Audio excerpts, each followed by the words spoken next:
अस्सलामुअलैकुम दोस्तों, आज की वीडियो में मैं आप लोगों के साथ KSE 100 के अंदर मुझे बाइंग साइड के लिए एक अपॉर्चुनिटी नज़र आ रही है, तो वो आप लोगों के साथ मैं शेयर करूंगा। तो ये स्क्रिप्ट जो अभी अगर उसके हम लेवल्स देखें तो करंटली एक वो इन ऐसे लेवल्स के ऊपर खड़ा है कि जहाँ पे अगर हम शॉर्ट टर्म के गेंद को देखें, यानी कि अगर आप इसके अंदर ट्रेडिंग करना चाहते हैं तो उसके लिए भी ये अभी करंट लेवल्स के ऊपर बेस्ट है। और अगर आपका जो टाइम फ्रेम बड़ा होता है और आप इसके अंदर मार्केट के अंदर सिर्फ इन्वेस्टमेंट पर्पज़ या लॉन्ग टर्म इन्वेस्टमेंट के लिए बाइंग कर रहे होते हैं तो उसके लिए भी ये मौजूदा जो इसके लेवल्स है उस लिहाज से एक बेस्ट स्क्रिप्ट है। तो इंशाल्लाह जो है वीडियो के अंदर मैं लेवल्स बताऊंगा कि किन लेवल्स के ऊपर जो है आपने इसके अंदर बाइंग करनी है और किन लेवल्स के ऊपर आपने इसके अंदर प्रॉफिट बुकिंग करनी है और अपना जो है गेन इससे निकालना है। तो स्क्रिप्ट की तरफ बढ़ने से पहले आप लोगों के साथ जो है अपनी एक अचीवमेंट मैं डिस्कस करता हूँ। तो अचीवमेंट जो है वो हमारी प्रीमियम ग्रुप की है। तो प्रीमियम ग्रुप में मैंने पिछले कुछ दिनों के अंदर जो है पहल के अंदर जो है बाई कॉल दी थी। तो बाई के लिए हमारे जो लेवल थे वो 15 रुपये का फर्स्ट लेवल और सेकंड 15 रुपये 16 का था, और जो टारगेट हमने ऊपर सेट किया था वो 15 रुपये 95 का था। तो ये अल्हम्दुलिल्लाह पिछले कुछ दिनों के अंदर जो है हमारा इसी वीक के अंदर जो ये टारगेट इसका अचीव हो चुका है। तो आगे इसका मैं बताऊँगा, ट्रेड सेटअप भी आप लोगों के साथ शेयर करूँगा कि किन वजूहात की वजह से इसके अंदर हमने बाइंग की थी, ताकि आप लोगों को इससे लर्निंग का भी कुछ फ़ायदा हो। तो दोस्तों, अगर आप लोग भी चाहते हैं कि आप लोगों को इस तरह टाइमली जो है बाइंग कॉल मिलती रहे, तो उसके लिए आप मेरा ये व्हाट्सएप का प्रीमियम ग्रुप जो है ज्वाइन कर सकते हैं। तो जिसके लिए नीचे दिए गए व्हाट्सएप नंबर पे आप मैसेज करके इसकी डिटेल ले सकते हैं। तो लिमिटेड टाइम के लिए इसकी बिल्कुल मिनिमम सी फ़ीस है जो कि 6000 पूरे साल की बनती है। तो ये आप लोगों के अगर चार्जेस देखा जाए तो ये एक दिन के इंट्राडे लॉसेस से भी कम बनते हैं। तो अगर आप अफोर्ड कर सकते हैं तो इसको जो है आप लोग हाईली रिकमेंड मैं करूँगा, तो इसको डेफिनेटली जो है ज्वाइन करें, क्योंकि इसका नुकसान सिर्फ ये है कि आपको एक दफ़ा 6000 पे करना पड़ेगा और फ़ायदे जो है इसके वो आपको इंशाल्लाह लातादाद होने वाले हैं। तो अभी हम जो है अपना स्क्रिप्ट उसकी तरफ बढ़ते हैं। तो स्क्रिप्ट जो है जिसके अंदर अपॉर्चुनिटी नज़र आ रही है वो बैंकिंग सेक्टर का स्क्रिप्ट है। तो चार्ट इसका ओपन हो गया, अलाइड बैंक लिमिटेड नाम भी आप इसका यहाँ पे पढ़ सकते हैं। तो दोस्तों, अगर हम इसको एनालाइज़ करें तो अगर इसके ट्रेंड की बात करें तो ट्रेंड के लिए हम जो है इसको बड़े जो है मूविंग एवरेज से शुरू करेंगे और छोटे की तरफ बढ़ेंगे। तो देखिए, अगर दोस्तों अगर हम इसका करंटली ट्रेंड देखें 200 EMA के ऊपर, तो ट्रेंड को आइडेंटिफाई करने की निशानी होती है अगर लगातार प्राइस जो है 200 EMA के ऊपर सस्टेन कर रही हो, यानी अगर यहाँ से प्राइस ऊपर 200 EMA के ऊपर आई है तो यहाँ पे टच करके इसको दोबारा ऊपर उठना चाहिए था, तो इसका जो है ट्रेंड फिर अप होना चाहिए हो जाता। लेकिन अगर ये इसको ब्रेक करके नीचे निकल जाए तो फिर ये डाउन में आ जाती है। लेकिन कभी कभार सिचुएशन ऐसी होती है कि कभी जो है प्राइस कुछ टाइम के लिए 200 EMA से नीचे निकल आती है, फिर थोड़ी देर के लिए ऊपर चली जाती है, फिर नीचे आ जाती है, फिर ऊपर चली जाती है, फिर नीचे आ जाती है। तो उस वक्त जो होता है ट्रेंड उसको हम साइडवेज ट्रेंड कहते हैं। तो साइडवेज जो ट्रेंड होते हैं उसके अंदर ट्रेडिंग जो सेटअप होता है उसके अंदर आपने सपोर्ट के ऊपर बाइंग करनी होती है और रेजिस्टेंस के ऊपर आपने सेलिंग करनी होती है।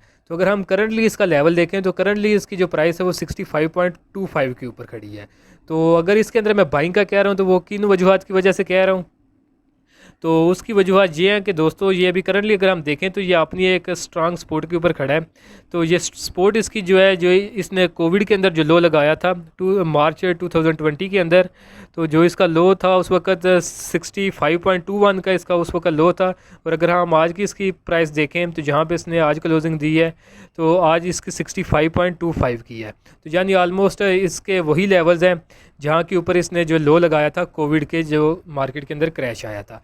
तो अगर इसका ट्रेंड देखा जाए तो 200 के ऊपर भी ये साइडवेज़ में है और 50 के ऊपर अगर देखें तो 50 EMA के ऊपर भी ये साइडवेज़ है।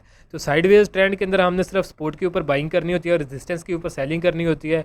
तो अभी अगर हम देखें तो ये करंटली अपनी एक सपोर्ट के ऊपर खड़ा है, तो सपोर्ट के ऊपर इसके अंदर बाइंग बनती है और लेवल इसका यही 65 के राउंड अबाउट बनता है। स्टॉप लॉस अगर आपने इसके अंदर रखना है तो अगर आप ट्रेडिंग के लिए इसको बाइक कर रहे हैं तो फिर आप इसके अंदर स्टॉप लॉस रख सकते हैं। बाकी अगर आप लॉन्ग टर्म के परस्पेक्टिव से इसको जो है बाइंग करना चाहते हैं तो फिर आपको स्टॉप लॉस की ज़रूरत नहीं है। अगर प्राइस इसके नीचे भी जाती है तो आप इसको जो है एवरेज आउट कर सकते हैं। तो अभी हम इसके जो है लेवल जो है वो सेट करते हैं कि ऊपर इसकी प्राइस कहाँ तक जा सकती है।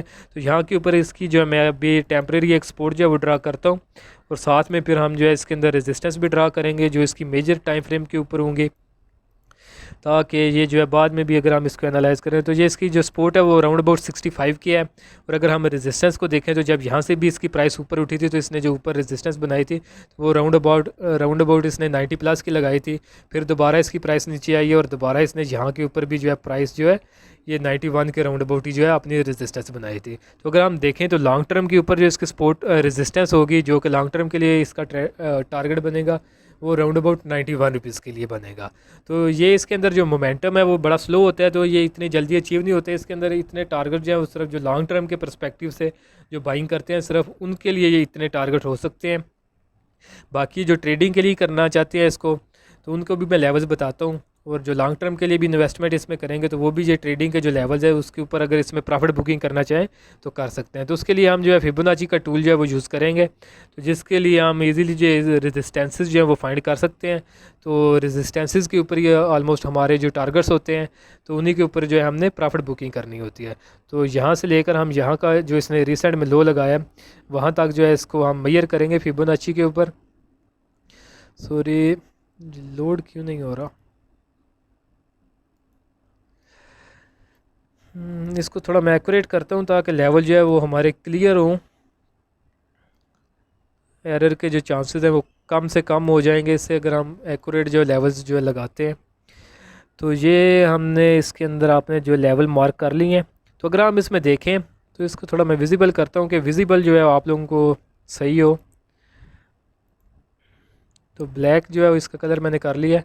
तो दोस्तों अगर हम देखें तो अभी जो इसकी प्राइस उठी है तो उसके अंदर जो है रेजिस्टेंसेस वो दो बनेंगी जो बिल्कुल इमीडिएट के टाइम फ्रेम के लिए होगी। यानी अगर आप बिल्कुल छोटे टाइम फ्रेम के लिए इसके अंदर ट्रेडिंग करना चाहते हैं तो उसके अंदर आपका इसके अंदर 65 के राउंड अबाउट आप इसमें बाइंग करते हैं तो 67 का फर्स्ट टारगेट होगा और 69 के राउंड अबाउट जो है इसके अंदर आप जो है फाइनल टारगेट रख सकते हैं बिल्कुल शॉर्ट टर्म के लिए। तो ये 69 के ऊपर एक तो इसकी ये 0.38 का जो है फिबोनाची का लेवल बनता है और दूसरा जो इसका 50 का EM है उसकी भी ये रेजिस्टेंस बनती है। तो ये एक अच्छा लेवल होगा अगर आप शॉर्ट टर्म के लिए इसके अंदर जो है बाइंग करना चाहते हैं तो इन लेवल्स के ऊपर एग्जिट हुआ जा सकता है। बाकी mid term to long term के लिए उसके अंदर आप ये जो इसका गोल्डन रेशियो है 6.1 ये 0.618 का जो कि 73 के राउंड अबाउट बनता है तो इसका जो है आप इसके अंदर टारगेट रख सकते हैं। तो आप लोगों को होपफुली लेवल समझ आ गए होंगे कि किन लेवल्स के ऊपर बाइंग करनी है और शॉर्ट टर्म के लिए इसके अंदर टारगेट्स क्या हैं और लॉन्ग टर्म के लिए टारगेट्स क्या हैं। तो वेरी जो बहुत ज़्यादा लॉन्ग टर्म है उसके लिए आप इसके अंदर टारगेट जो इसकी प्रीवियस हाई जो बनता है जो कि 91 के राउंड अबाउट है वो भी आप इसके अंदर रख सकते हैं। तो अभी जो आप लोगों के साथ मैं पहल का जो है ट्रेड सेटअप वो डिस्कस करता हूँ जिसकी बेसिस के ऊपर मैंने प्रीमियम ग्रुप के अंदर जो है बाई कॉल दी थी। तो उसका भी जो है चार्ट ओपन हो गया। इसका जो सिग्नल मैंने शेयर किया था वो इसका आवरली टाइम फ्रेम के ऊपर मैंने एनालिसिस किया था। तो आवरली टाइम फ्रेम के ऊपर देखें तो इसकी प्राइस जो है वो पीछे से जो है डाउन ट्रेंड के अंदर आ रही थी। तो डाउन ट्रेंड के अंदर इसने आगे यहाँ पे ट्रेंड रिवर्सल की फॉर्मेशन बनाई थी जो कि हेड्स एंड शोल्डर पैटर्न था। तो इसका ब्रेकआउट इसने अराउंड अबाउट 15 के लगभग किया था। तो यही हमारा जो ब्रेकआउट लेवल था इसके अंदर बाइंग बनती थी। तो जब इसने ट्रेंड रिवर्स कर लिया था यानी जो पहले इसका डाउन आ रहा था अब अप हो गया था तो इसके अंदर जो है आपने बाइंग ही करनी होती है। सेलिंग या फिर शॉर्ट सेलिंग जो उसको अवॉइड करते हैं जब ट्रेंड अप हो जाए। तो फिर जो है इसके अंदर प्राइस साइडवेज जाके तो यहाँ पे इन कैंडल्स के अंदर अल्हम्दुलिल्लाह जो हमारा टारगेट है वो लास्ट वीक के अंदर जो है अचीव हो चुका है। तो करंटली अगर प्राइस देखें तो करंटली प्राइस इसकी 17 के राउंड अबाउट ट्रेड हो रही है क्योंकि ट्रेंड जो है इसका अप चला आ रहा है। तो फिर अप ट्रेंड में कभी कभार प्राइस जो अपने टारगेट्स के ऊपर आके रुक जाती है और कभी कभार जो है ऊपर चली जाती है और दोबारा एक कंसोलिडेशन का जो जोन है वो बनाती है। तो ऊपर अगर हम इसके देखें तो ऊपर इसका आई थिंक जो डेली टाइम फ्रेम के ऊपर मैंने कोई एनालिसिस किया हुआ है तो वो 18 या 18.5 के राउंड अबाउट टारगेट बनते हैं। तो ये एक इसका आवरली टाइम फ्रेम के ऊपर मैंने जो ट्रेड सेटअप शेयर किया था ग्रुप के अंदर तो उसी को मैंने यहाँ पे भी वीडियो में भी एक्सप्लेन किया है। तो दोस्तों अगर आप लोगों को वीडियो पसंद आई है तो काइंडली इसको ज़रूर लाइक करें। तो आज के लिए इतना ही, मिलता हूँ आप लोगों से नेक्स्ट वीडियो में।